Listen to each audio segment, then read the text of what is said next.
Estava começando agora. Pronto. Por isso que desde o início não era para ter medo de livro. Está gravando não? Só o início, Hoje bem assessorado, né? A aula vai ser gravada, vamos retomar a colocação dos vídeos na internet. Alguns não foram muito legais, espero agora poder utilizar isso daí. Tá? E eu vou fazer um review justamente do que a gente já falou na aula passada, um pouco sobre esse formalismo que é poderosíssimo da mecânica quântica, que é o formalismo de Dirac. Tá?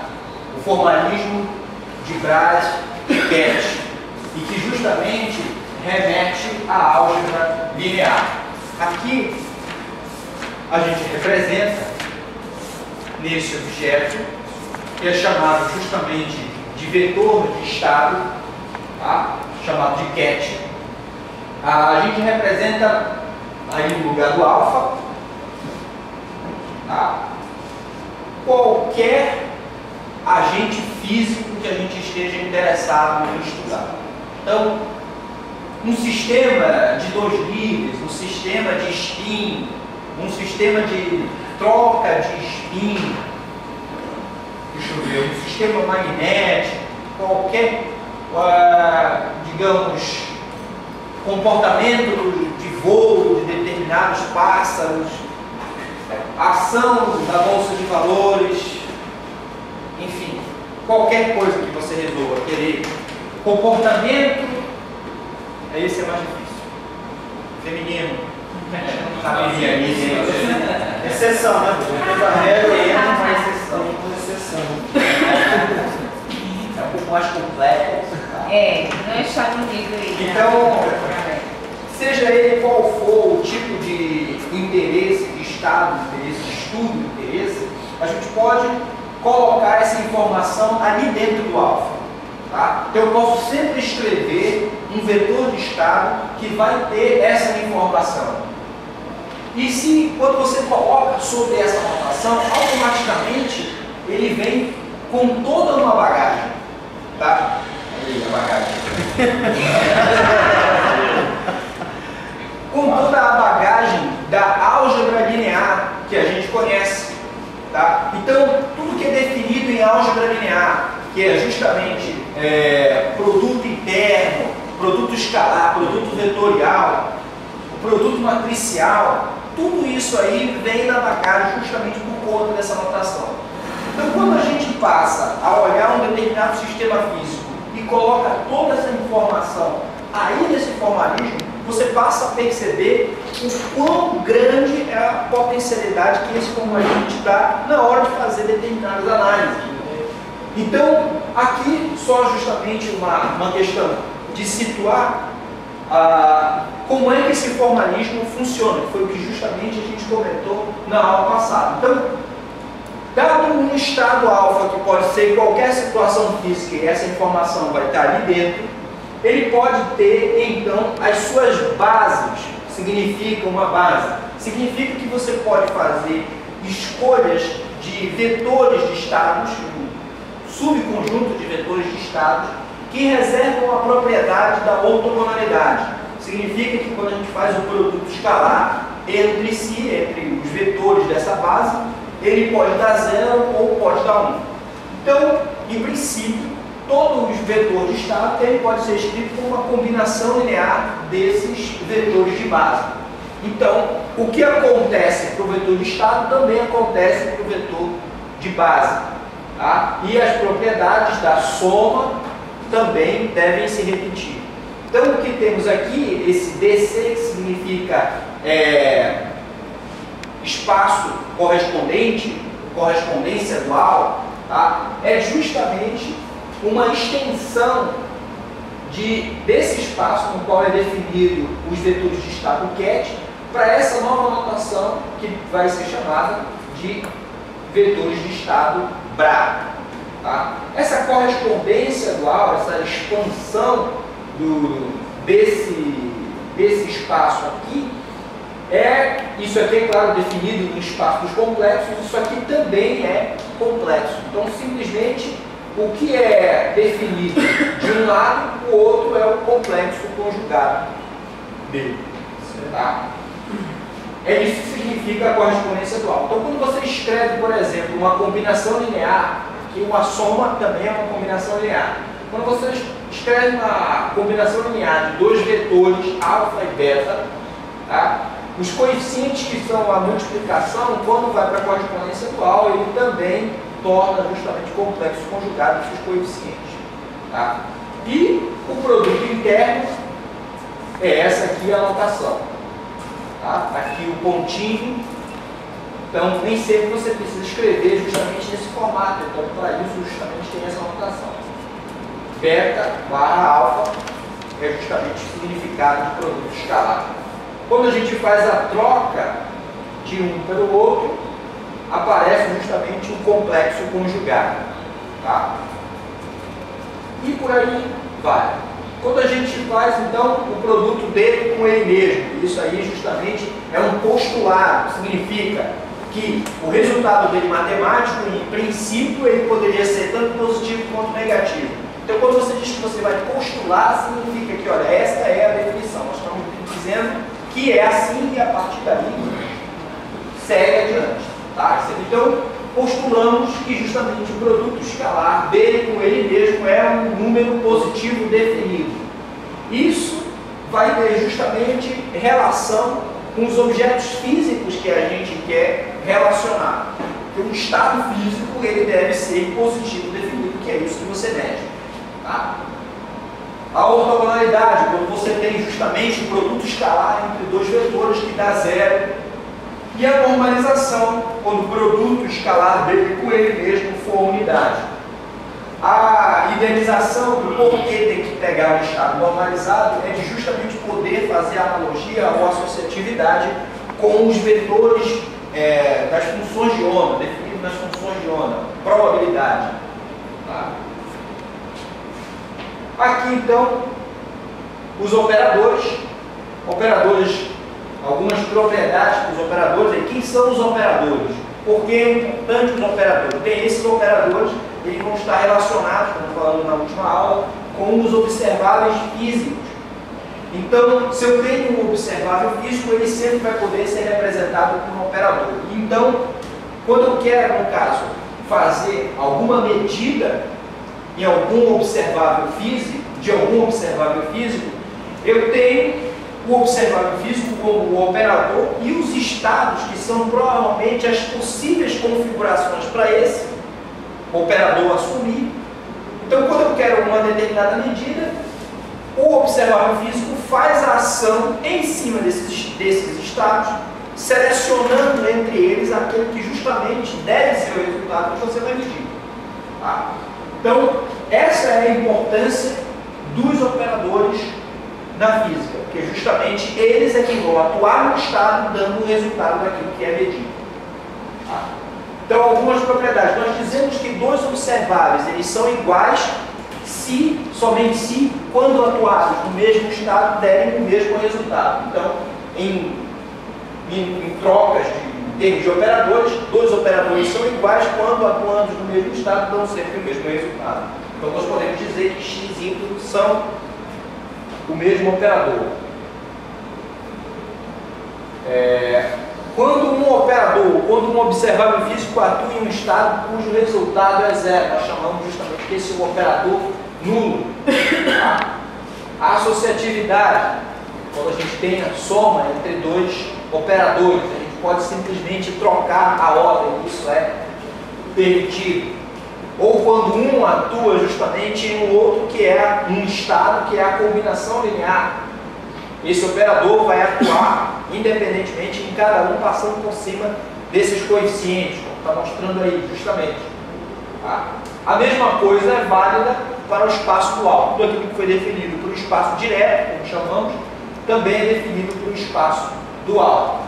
E aqui aparece justamente o hermitiano adjunto. Hermitiano adjunto, como é chamado esse operador que tem essa nomenclatura, significa que ele é um transposto conjugado. Tá? Um operador é de permitiano quando justamente ele resguardar essa propriedade aqui. Significa que ele é igual a ele mesmo transposto conjugado. No que implica isso? Bem, isso vai ter uma implicação lá na frente, em termos da base, que a gente já discutiu aqui, que é o resultado dos autovalores desse operador serem reais. Por que é interessante isso? Porque justamente quando a gente está tratando um observável físico, o que a gente mede no laboratório é sempre o resultado real. Então, eu não posso querer que os autovalores desse objeto possam eventualmente ser incomplexos. Então, a garantia de um operador ou um observável, ele ser justamente hermitiano, é para que garanta que seus autovalores sejam reais. A multiplicação entre operadores. Bem, para operadores, a multiplicação, em geral, ela não é comutativa. Então, portanto, x vezes y é diferente de y vezes x. Tá? É válida a associatividade, desde que você mantenha todo mundo na mesma ordem. Então, você pode fazer primeiro a multiplicação de yz e depois multiplicar por x, ou fazer primeiro a multiplicação de xy e depois por z, mas desde que você mantenha cada um do seu lado, que está à esquerda e que está à direita. Tá? Vale também a correspondência dual. E aqui uma propriedade básica, que justamente esses aqui são considerados também como operadores. Isso aqui é diferente justamente do produto escalar, que dá um número. Tá? Aqui, esse produto entre esse BRA e esse CAT e esse BRA vai dar uma matriz. A gente vai ver logo isso daqui a pouquinho na associatividade. Tá? Essa aqui é apenas alguma revisão daquilo que já foi colocado. Você já montava tudo isso, só fazendo essa rápida revisão. Tá? Quando justamente um objeto como esse atua em um estado, por justamente ter o caráter de operador, tá aqui, ele atua em um outro estado, esse aqui é que vai ser justamente o produto escalar alfa-gama, dando como resultado um número, e aí passa então a ser um número que multiplica um outro vetor de estado. Aqui o vetor de estado.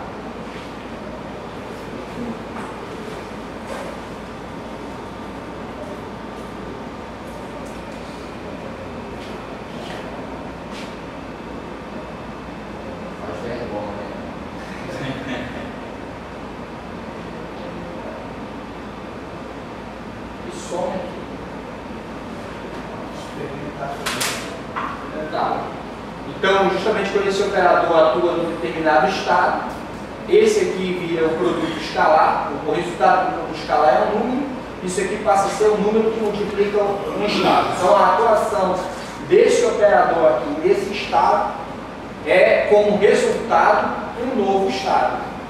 Tá? Isso aqui passa a ser apenas um número na frente. Tanto é que podemos justamente representá-lo aqui. E ele pode inclusive ser hermitiano. Quando a gente justamente tem uma operação como essa, onde esse aqui é o BRA x alfa, o operador pode atuar primeiro no alfa, e quando ele atua justamente desse lado aqui, ou pode atuar o x no BRA. Então o operador pode atuar tanto no CAT quanto no BRA. Se ele atuar no CAT, nós temos essa operação, e se ele atuar no BRA, temos essa operação. Equivale um ou outro. Tá? Agora tem que saber qual é o resultado que ele dá quando CAT ou quando BRA. Então, a média seria, digamos, isso aqui é entendido como uma média, no final das contas pode ser escrito sobre esse formato. Então, isso aqui simplesmente beta x alfa pode ser trocado. Quando você trocar alfa por beta, vira complexo conjugado. Tá? Representação das bases de uma matriz, foi aquilo que justamente eu falei. Só que agora é o seguinte, tá? Nós temos que esse observável ele é um operador hermitiano, cuja simbologia é A, e quando ele atua em uma determinada base, ou seja, quando ele atua em um determinado conjunto de autoestados, ele devolve o seu alto valor e a base. Tá? Então, nem todo operador, quando atua em determinado estado, ele devolve o próprio estado. Então, sempre que um operador atua em um determinado estado, o resultado disso é um outro vetor, como a gente mostrou aqui. Tá? Entendendo isso aqui como um operador qualquer que atua em um estado, ele devolve um número em um outro estado. Essa é a regra geral. Tá? Mas quando esse operador atuar em um determinado estado, ele devolver o número e voltar para o mesmo estado em que ele atuou, então nós estamos nessa circunstância aqui. Tá? E aí, operadores que têm justamente essa propriedade em particular, nós podemos dizer que o estado ele pode ser considerado uma base, e esse objeto ele é um forte candidato a representar um sistema físico, onde esse A' vai ser o alto valor que você vai lá e mede no laboratório. Então, na ferramenta matemática, o operador atuando num estado, dando um número e um outro estado, isso aí não necessariamente precisa ser um observável físico. É qualquer operação matemática, é qualquer resultado matemático. Não tem nenhuma ligação com a física. A gente vai começar a fazer a conexão com a física quando justamente a gente começar a limar um pouco mais as propriedades que esses operadores devem obedecer. E entre elas está justamente essa aqui. Essa aqui é chamada a equação secular, tá? Ou equação de alto valor também. Então, quando um objeto atua em um determinado vetor de estado, que ele devolve o número e o próprio estado, ele é um candidato como um bom observável, onde esse número pode ser o seu alto valor. Agora, por que eu estou colocando pode ser? Porque eu não falei nada a respeito desse estado. É necessário que o estado, para ser base, seja ortonormalizado. Ele pode ser ortogonal, mas ele pode ser que o produto dele com ele mesmo não seja unitário. Tá? Então eu preciso garantir isso. Se não for, também não é nenhum problema. A gente já viu aqui como é que a gente torna um vetor, a normalização de um vetor. Só aqui. O estado pode não ser, nenhum problema. Redefine um outro novo que justamente resguarde essa propriedade. A partir dele, então, ele passa a ser. Lógico que isso aqui passa a ser um número. Então, aquele resultado lá que você vai obter,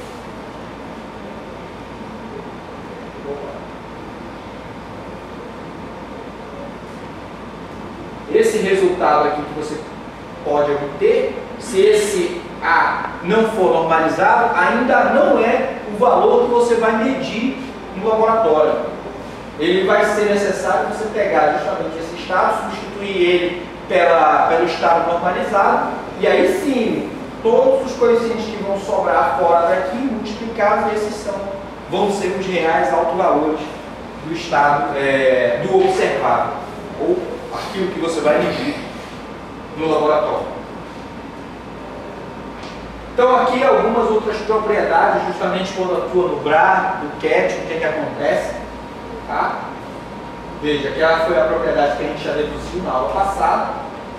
Se um objeto como esse é igual ao seu hermitiano conjugado, então o seu alto valor ele é real, porque ele é igual ao seu complexo conjugado. Então daqui nós podemos concluir que esse elemento A', ele é um número real, por conta justamente dessa propriedade. Tá? Então se você garante isso, que o observável obedece isso, então a linha é um número real. Tá? Ele vai ser um número real.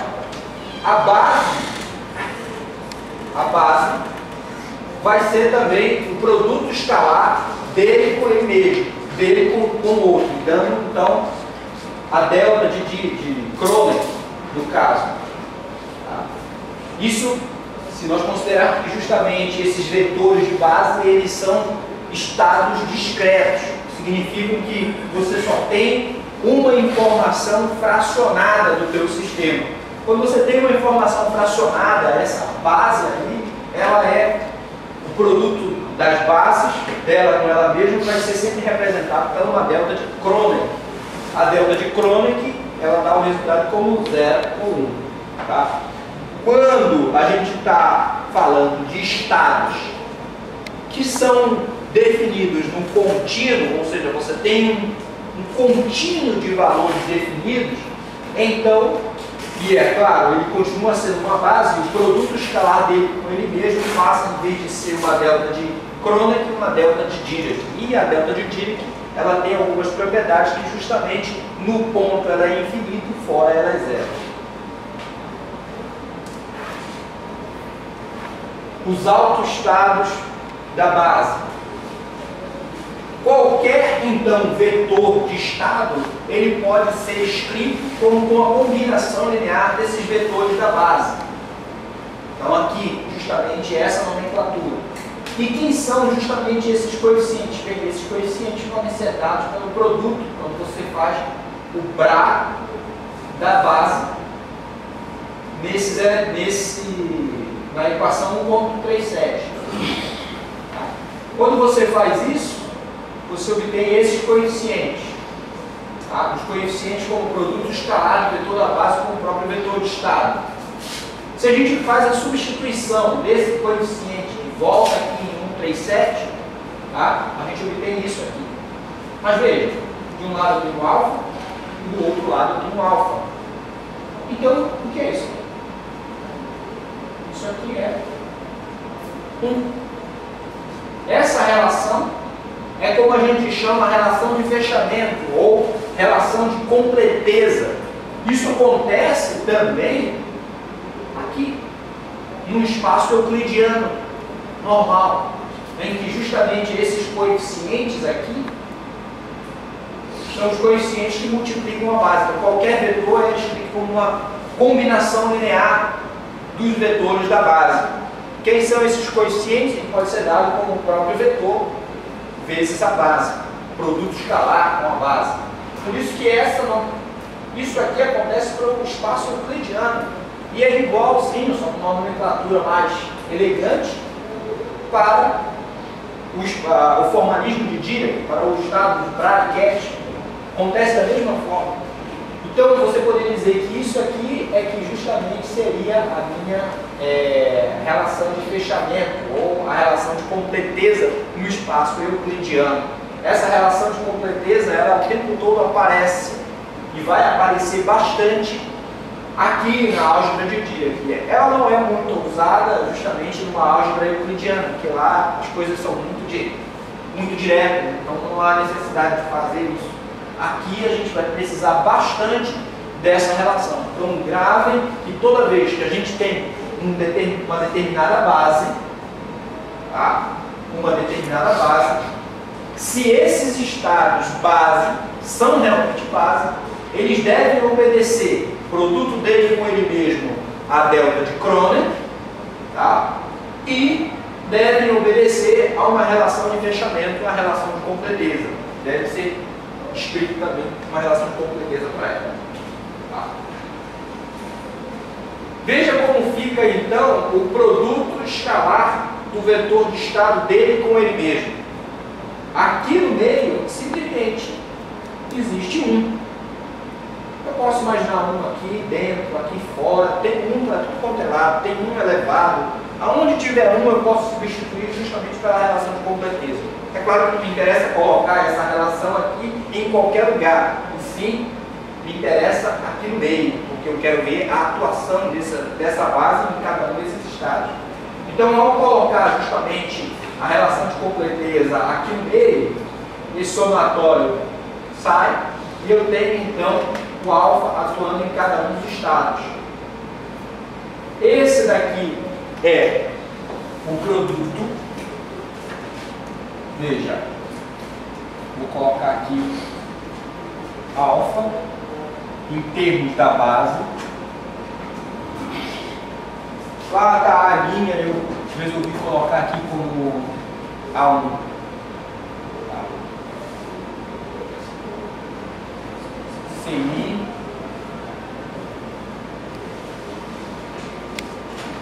Aí. Então, esses coeficientes aí, CI, são obtidos como AI barra alfa. Tá? Então, se eu trocar a ordem desses objetos, isso aqui vira conjugado.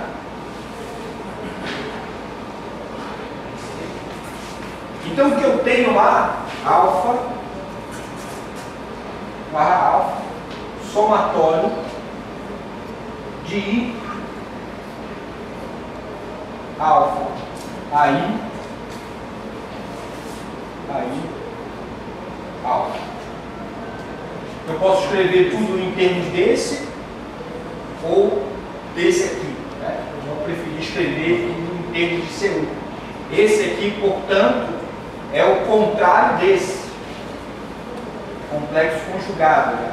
Então eu posso escrever isso aqui como AI alfa, complexo conjugado AI barra alfa. Então eu tenho complexo conjugado, PCC, isso aqui é somatório, módulo de AI alfa ao quadrado. Tá? Agora quem é esse objeto? Sim. Então, somatório, módulo de CI ao quadrado. Se isso aqui for normalizado, então significa que esses coeficientes aqui, eles estão diretamente relacionados com a sua amplitude de probabilidade. É por isso que justamente quando eu tenho um estado que pode ser escrito como combinação linear da base, o meu objetivo é fazer com que isso aqui esteja relacionado com a probabilidade. Estará relacionado com a probabilidade quando justamente eu fizer isso aqui. Calculo o produto dele com ele mesmo. O produto dele com ele mesmo é a probabilidade, a soma de todas as amplitudes de probabilidade igual à unidade.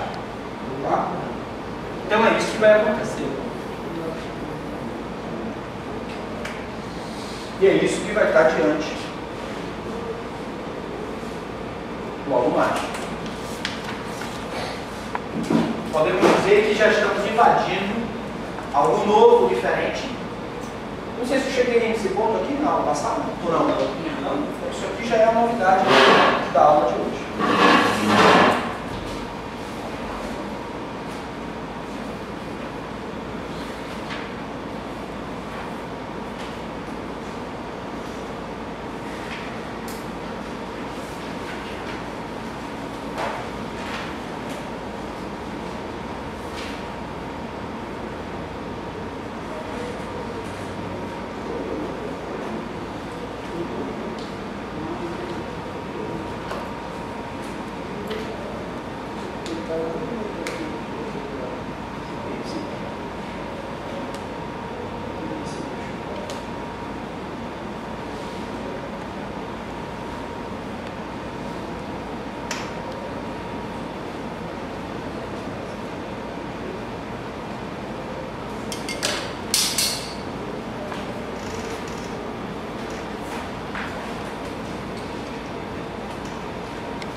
Colocar só acrescentar aqui que quando a gente faz a substituição desse objeto no estado alto, obtendo justamente a relação essa aqui de fechamento,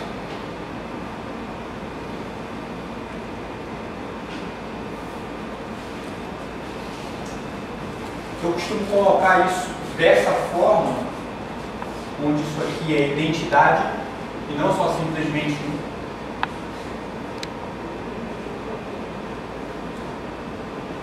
professor.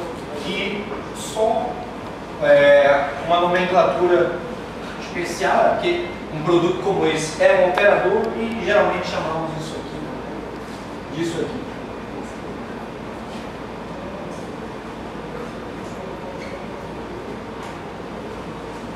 Chamado de operador lambda. Projeção. Então a própria relação de fechamento passaria a ser escrita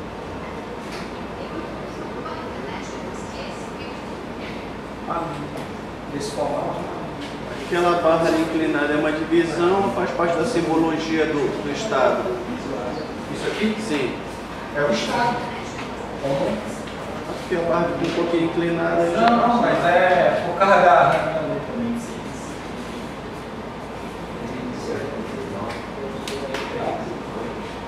Professor, esse é o lambda, o operador de projeção, mas lambda não é o? Projeção.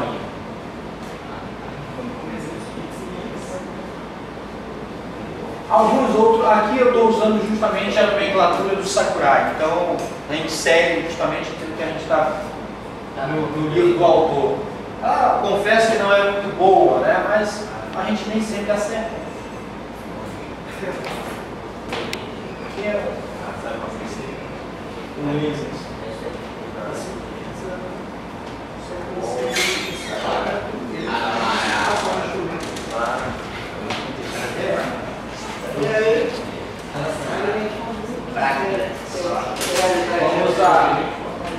Vamos à representação. Deve ser alguma coisa lei das estimadas, não.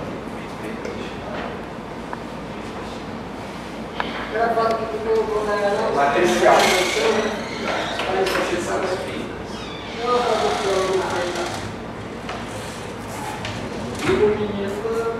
Então veja, quando nós temos um operador,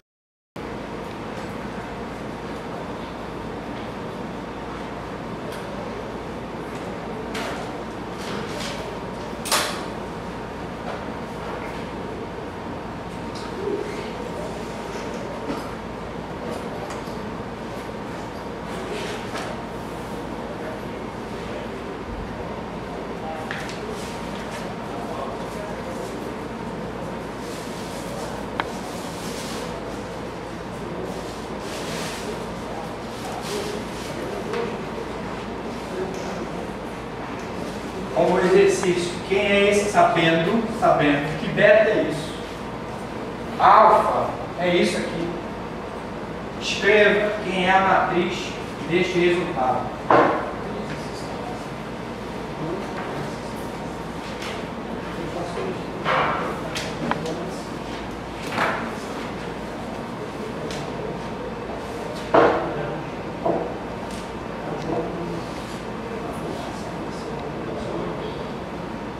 Escreva cada um deles na sua forma matricial e faça o produto.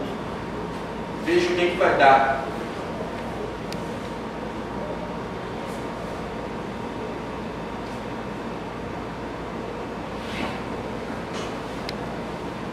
E o tempo que vocês têm, 5 minutinhos.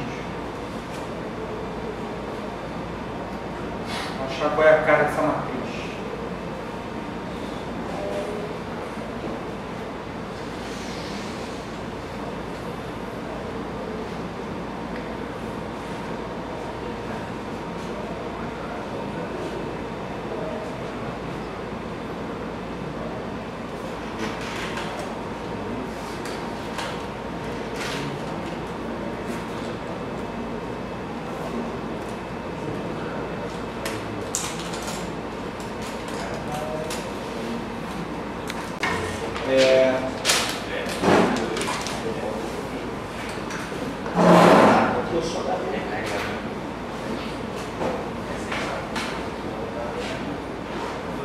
Pode representar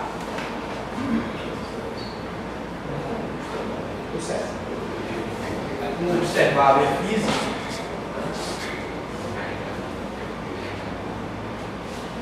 usando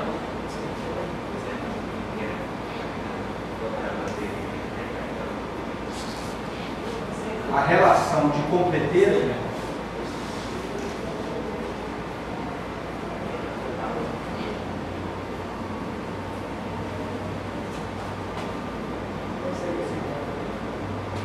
podemos escrever. Então, o próprio operador, vou colocar até nesse formato aqui, e ele é igual a ele mesmo. Tá? Mas o que tem de interessante é eu colocar aqui e aqui duas relações de completeza. Tá? Quando eu faço isso, é claro, não estou mudando nada. Mas a mágica acontece quando justamente no lugar dessa unidade eu coloco justamente. Então, somatório de J. De um lado eu tenho aí X, do outro lado AJ.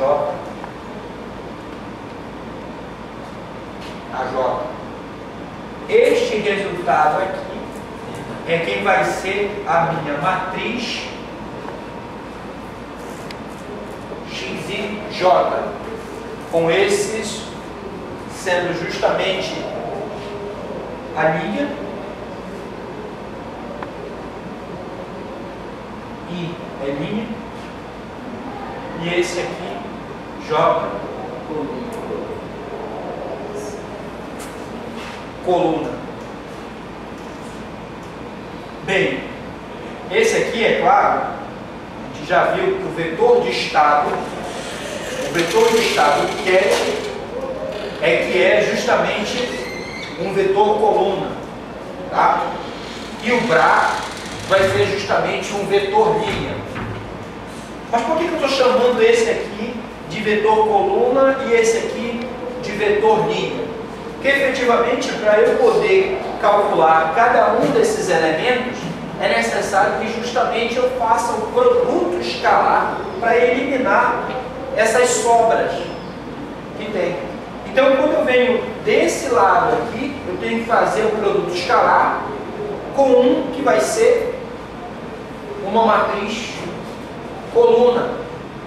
Matriz coluna com uma matriz linha. Por isso ele é, esse aqui é o, não é que este seja o vetor coluna, é que o I, ou aliás, o J está associado a uma coluna e o I está associado a uma linha, justamente é o produto do BRA que eu vou fazer aqui. Por aqui eu vou fazer uma matriz linha e por aqui eu vou fazer uma matriz coluna. Por isso que I está associado a linha e J associado a coluna. Tá? Na hora de justamente escrever esse operador na forma matricial.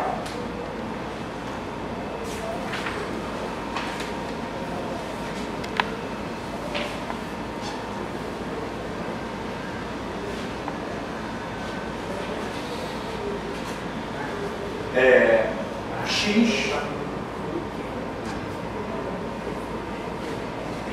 Bem, de novo, eu escolho justamente essa notação, um chapéu, indicando que esse objeto é o meu operador, mas quando eu vou sempre escrever a sua forma matricial, eu coloco sempre duas barras, porque isso aqui passa agora a ser uma matriz, e fica meio que um abuso de linguagem continuar colocando o chapéuzinho, porque matriz nós já sabemos que, de certa forma, é a nomenclatura usual para operadores. Então veja, se eu fizer o produto escalar aqui, desse lado,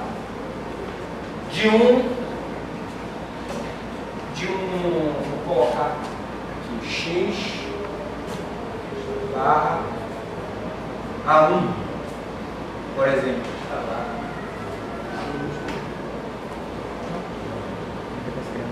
Nisso aqui, tá? Eu vou estender essa soma. Tá? Vou estender essa soma para o seguinte. J, no caso.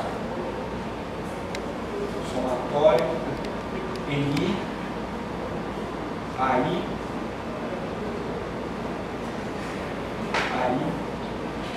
X, vai ficar A1, tá? Eu estou abrindo o somatório de J, tá? Mais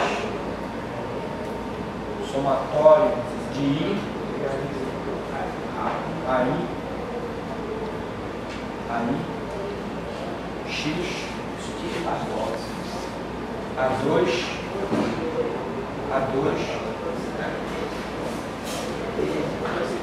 somatório de I, AI,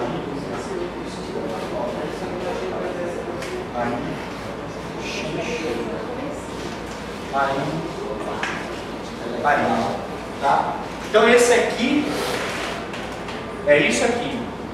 Eu expandi o somatório em J.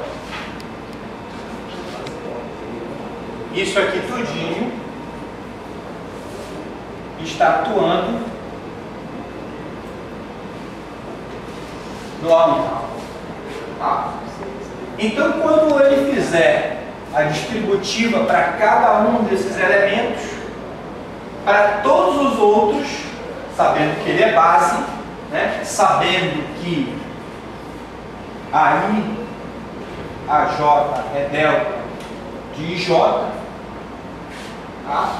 Então, A1 para N diferente de 1, 0. N diferente A1 diferente de 2, 0. Só não vai ser 0 justamente para esse elemento. Então, aqui vai sobrar somatório I, AI, X, A1. E se agora eu vir por esse outro lado, A1, X, A1, bem, esse somatório de novo eu tenho que expandir, né? Eu vou ficar com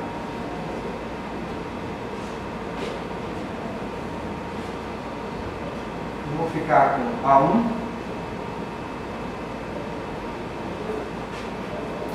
X, A1 mais A2, A1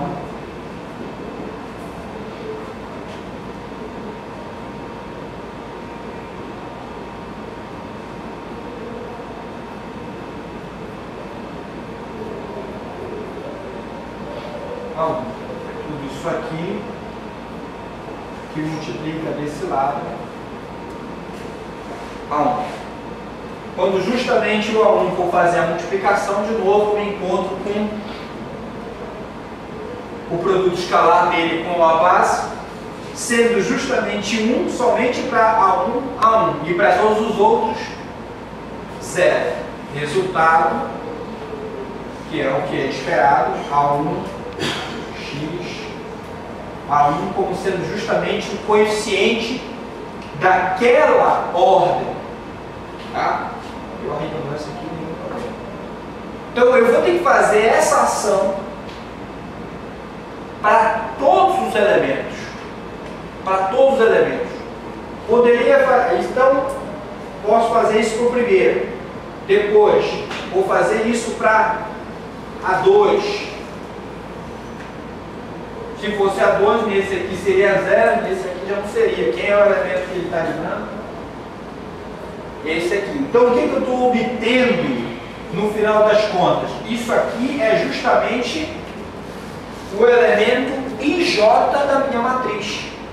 Então, depois eu posso escrever a minha matriz X como sendo, esse aqui é o A1, X, A1. O próximo elemento, aqui eu estou mantendo justamente a linha, então desse lado tem sempre esse A1. E esse aqui, A2, porque eu já estou na segunda coluna, até A1, X, AM, A2, X, A1, A2, A2,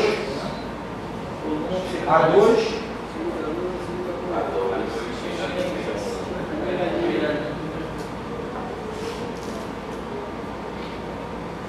A, AM, X, A2, AM, X, A.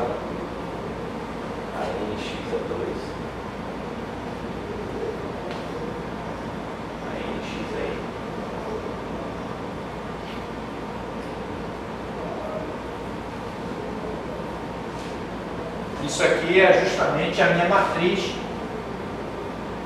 N por N.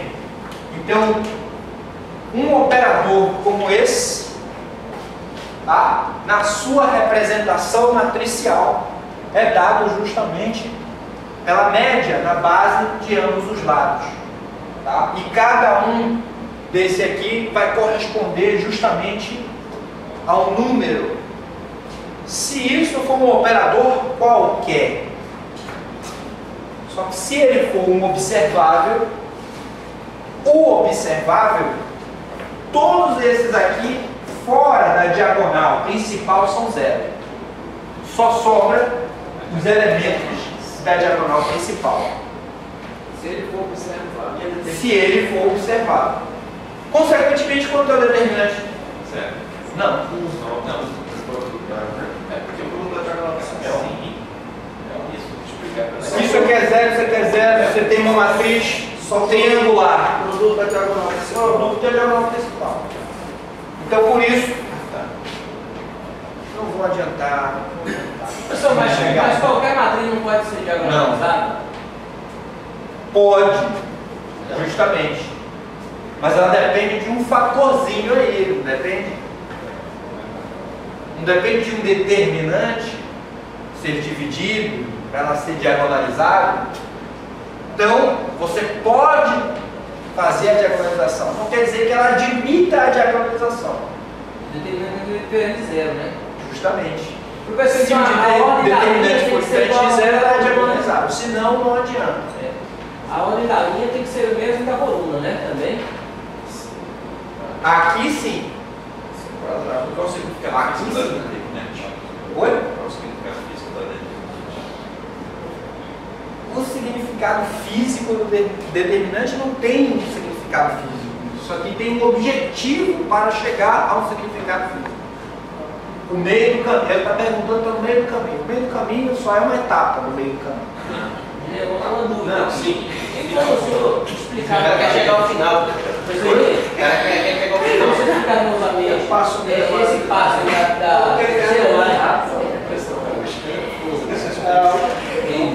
Eu não entendi o que é isso. a terceira linha, teria como você explicar novamente? Isso aqui? Não. Essa aí, essa parte. Isso aqui? Perfeito, é. Não, simplesmente isso aqui era o resultado que estava antes. Eu expandi isso. Cada i, tá? Para i igual a 1. Aqui. I igual a 2. Certo.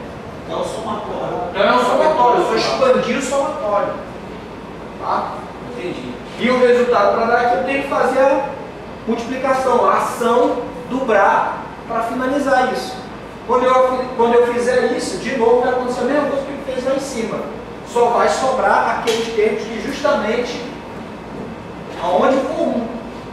Tá? Onde for a base dela com ela mesma. O resto tudo é zero, sobrando somente o que interessa. E assim você seleciona cada um dos coeficientes dentro desse formato. Porque isso aqui é o formato dessa matriz. É ela escrita, é o operador escrito na base. Tá? É ele expandido na base. E matricialmente, então, é você pegar cada um dos valores da base que ele vai ter e for colocando aqui. Tá? E aí, como eu estou colocando, se esse objeto for um observável físico, significa as propriedades. Se ele é um observável físico, então x é igual ao hermitiano conjugado.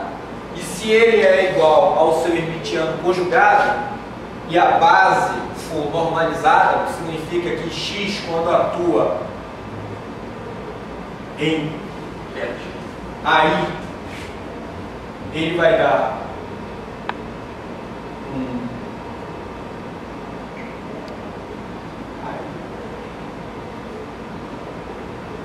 onde esse objeto aqui é real, ou seja, aí é igual, Isso é o famoso alto valor, né? justamente, e é o alto valor.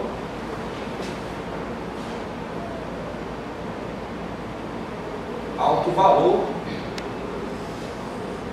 de x. Quando isso acontece, essa base aqui são os autoestados ou autovetores da base.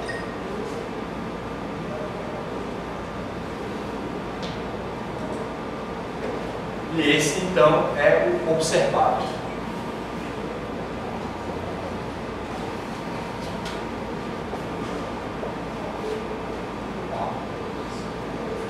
E a sua matriz, vou colocar aqui.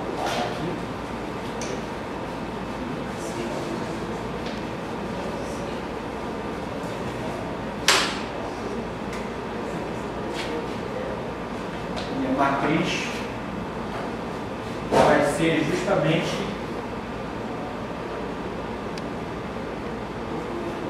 a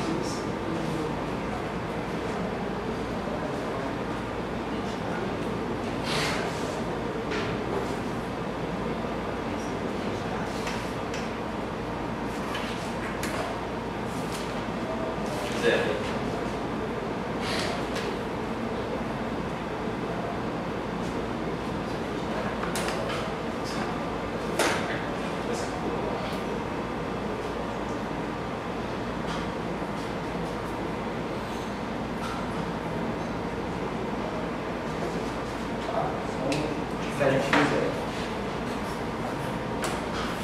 determinante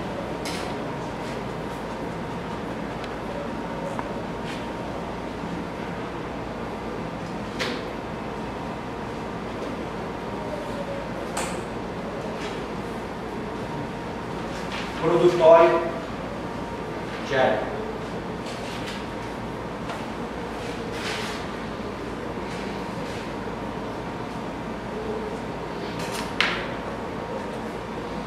Agora que a gente já entendeu como é que escreve um objeto na forma matricial, nós temos justamente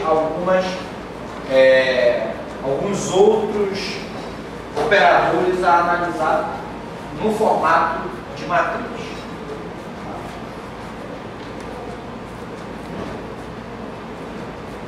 Então, digamos que nós temos um operador, pode pagar esse lado? Ainda não. Só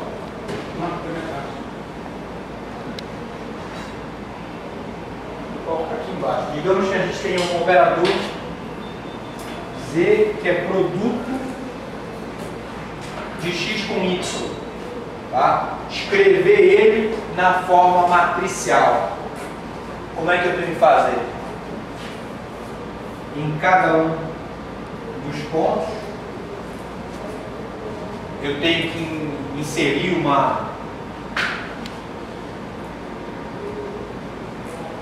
a identidade, na verdade, só aqui.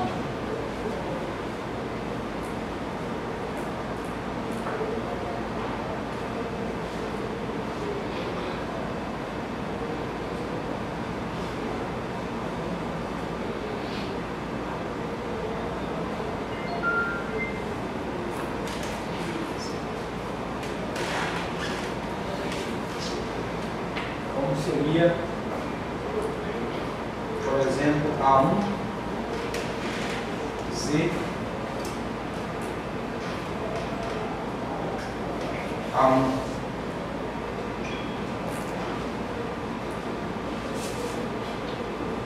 seria A2, Z, A1.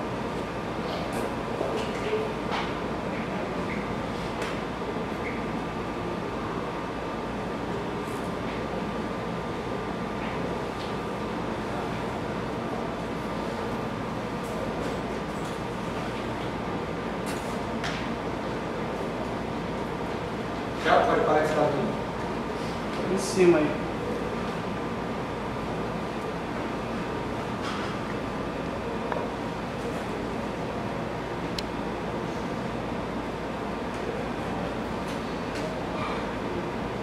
Então, se eu tenho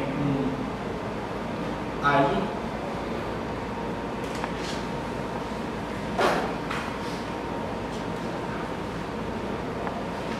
e um AJ, são justamente aqueles exemplos ali.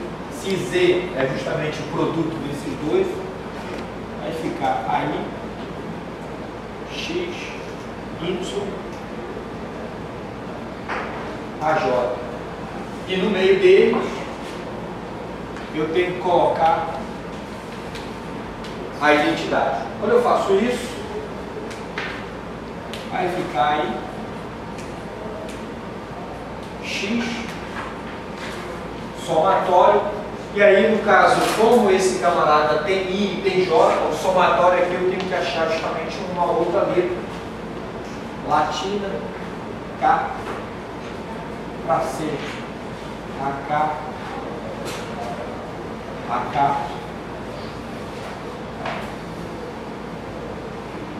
Y, AJ. Tirar o somatório e ficar, portanto, aí, X, AK,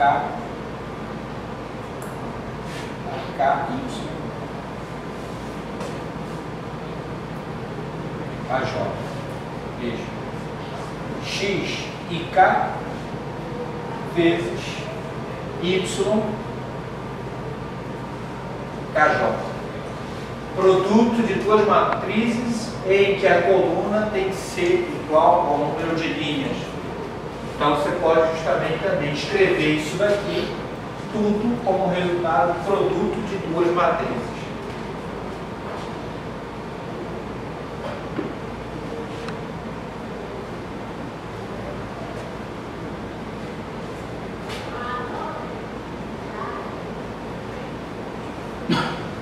E aí vale, porque o número de colunas da primeira igual ao número de linhas da segunda, né? Necessariamente.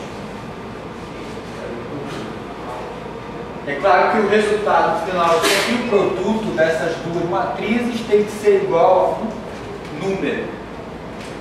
Tá? Vai ser um elemento da matriz Z. Calcula outro elemento, faz justamente outros números. Produto das duas matrizes na nova circunstância e assim sucessivamente. Aí no final você vai ter quem é a tua matriz Z. Tá?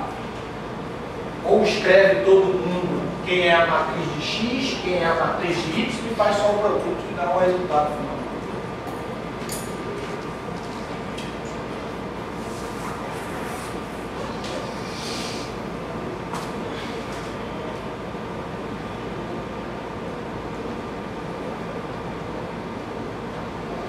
Próprio estado.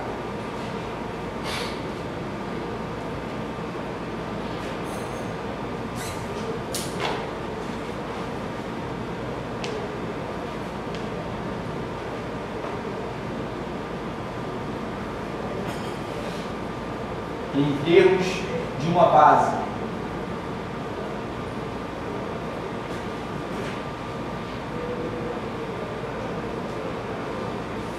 Aí.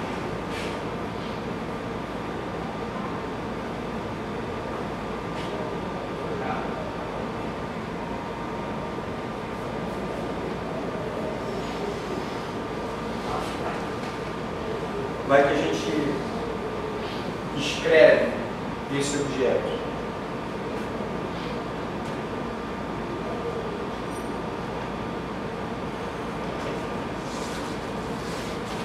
Precisamos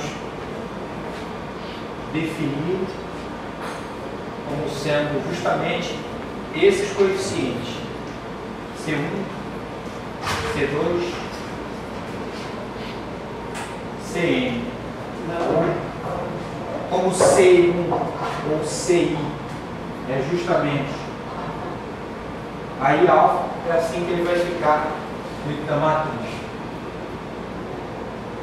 A1, alfa, A2, alfa, A1, alfa. Correspondência do alfa.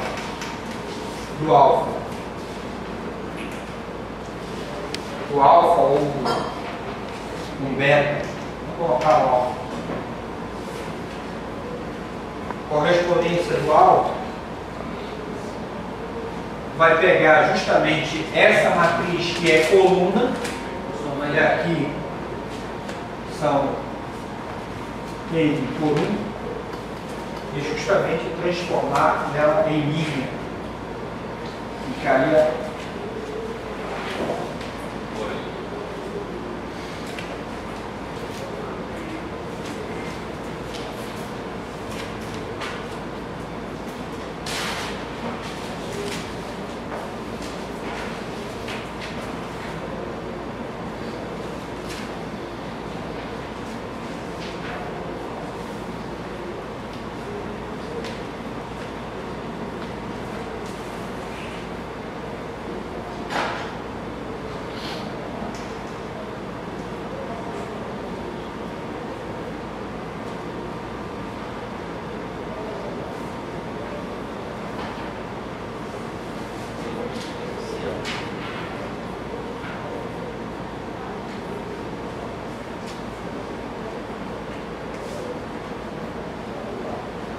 a vírgula é para deixar claro que não existe um produto entre esses objetos, tá? É uma separação, mas é uma matriz. Uma matriz coluna. E, portanto, 1 por N.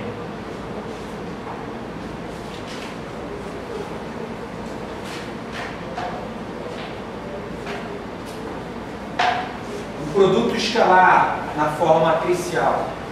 E aí, professor?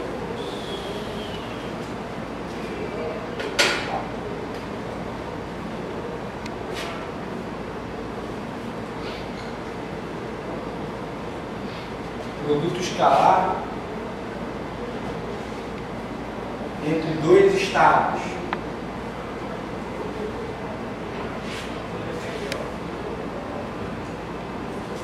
Alfa e beta.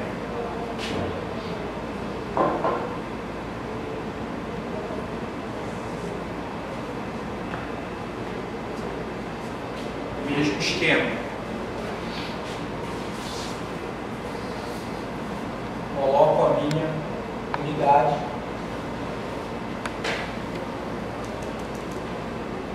O beta é um trapo? É.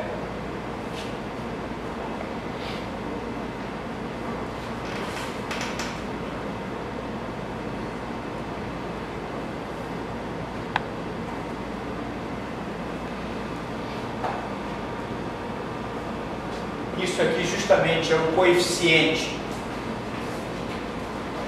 de uma matriz ket, tá? E esse aqui é o coeficiente de uma matriz, olha só, de uma matriz coluna. Quando eu tenho esses elementos, é só fazer a troca dessa ordem, né? Alfa, conjugado, trocou, conjugado de novo. Então esses objetos aqui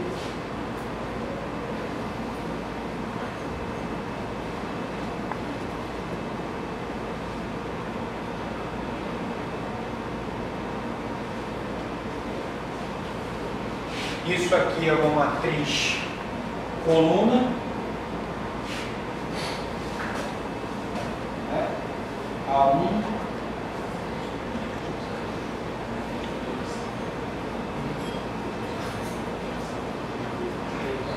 e essa daqui é uma matriz linha.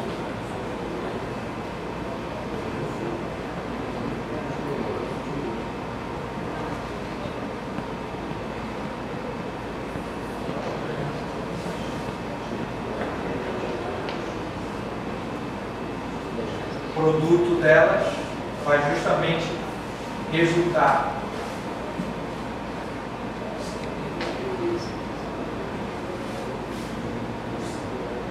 desses coeficientes. Aqui no caso, para beta, para esse aqui eu vou chamar de, já chamei já de C1, esse aqui para beta, lambda. Tá? Então, no final das contas, isso aqui vai ser lambda 1, C1, mais lambda 2, C2, lambda n, C1.